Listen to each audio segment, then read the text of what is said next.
Hello Giants fans, welcome to Giants Baseball 101. I'm Gabe Vaughn, your host. The Giants beat the Cubs today 5-1. Anthony DeSclafani pitched 3 2/3 innings, shut out the Cubs, didn't allow a run. DeSclafani has just come back strong so far after his surgery, and honestly that is not to be taken for granted because in 2022, even when he was on the active roster, he was really pitching terribly, I don't think throwing deep into games, and certainly giving up runs. Then he was out with ankle surgery. I really did not expect him to be this good when he came back, so the fact that he's pitching the way he is right now is not to be taken for granted at all. Scott Alexander got the final out of the 4th inning, and Sean Manaea pitched another 3 2/3 innings. He gave up 1 run, so pretty good day for Manaea. If he can at least be a solid long reliever out of the bullpen, that's going to be good for the Giants. If it's only, trying to keep them in games when they're behind and their starter's not really able to carry it. How often that'll happen, well, I don't know, but if Sean Manaea can be a quality multi-inning reliever for the Giants, I think that's going to be good. And if he can at least be decent as a spot starter, if a starter in the rotation gets injured, because injuries are just, you never know when they might happen, so the Giants are going to have guys that can back them up in the starting rotation. Hopefully Sean Manaea will be good enough to at least be decent in the rotation. But as for the actual starting rotation on opening day, if nobody gets injured until then, I think Jacob Junis probably beats Manaea to a rotation spot.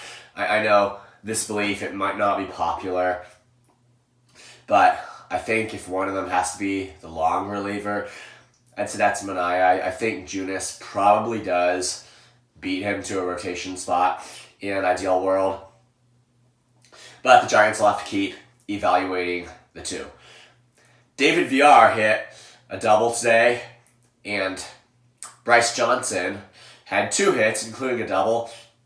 We got to keep our eyes on Johnson.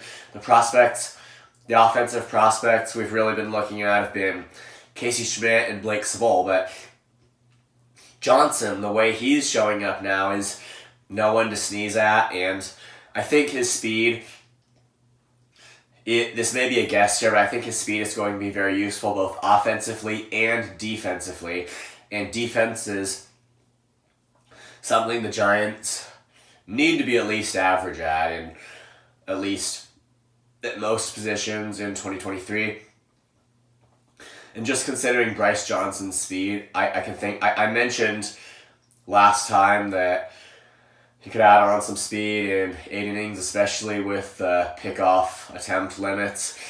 Maybe he could steal some bases, so I'm looking at really offensive and defensive opportunities for him to put that to use. And his bat, he's hitting over 300 this spring training. It could be a small sample size. It could be that over several more at-bats, he would cool off. I don't know, but I'm seeing a lot in Johnson that's making him a real good candidate for the opening day roster.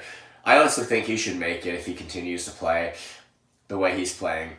Bryce Johnson, Casey Schmidt, and Blake Sabol, they should all make the opening day roster. Now, how do the Giants work around who plays, who sits? They got to figure that out later. Point is, these guys are good enough to make the opening day roster. They shouldn't be denied a spot. Trying to have the best 26-man roster we can here.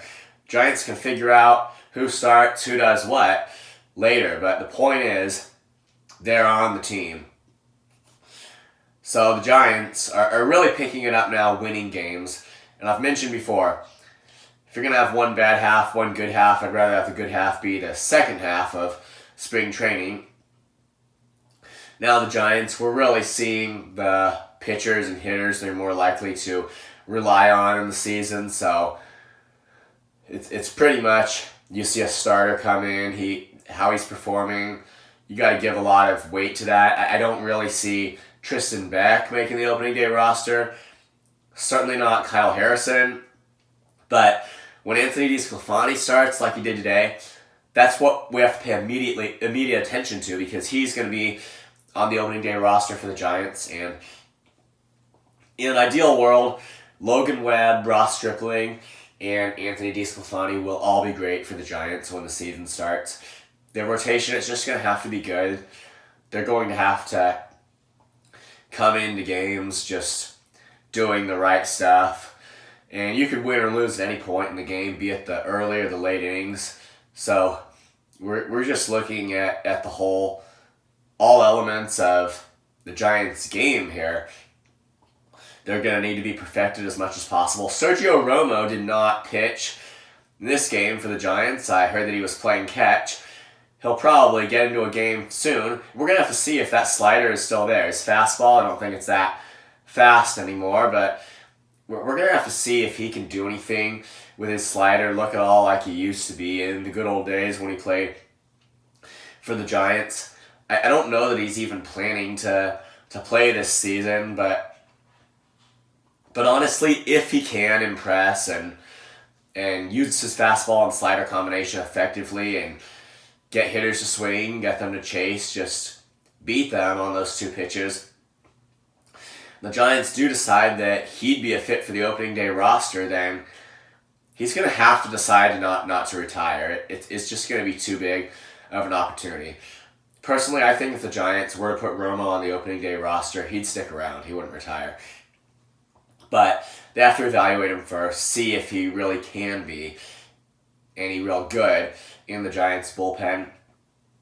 If so, that's great. And I think not just that you're adding another quality pitcher, but that you're adding a guy with kind of a unique delivery.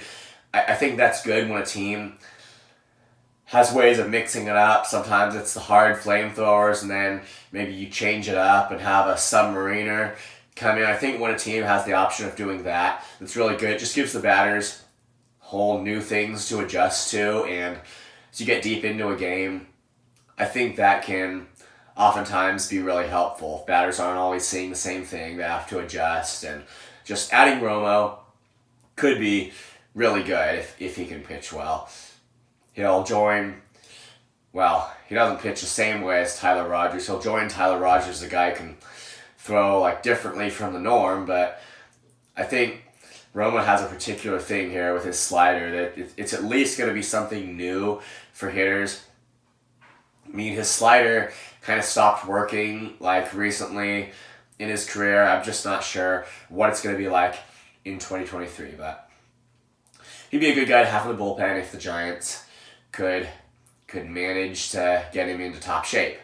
And it's not just evaluating, but coaching him too, trying to get him trained in a top shape, see if he can contribute to the Giants bullpen in 2023. Thank you for watching. This has been Giants Baseball 101. Please subscribe if you haven't. Also, please leave questions and comments. Try to get back to you on those. I'll see you next time on Giants Baseball 101.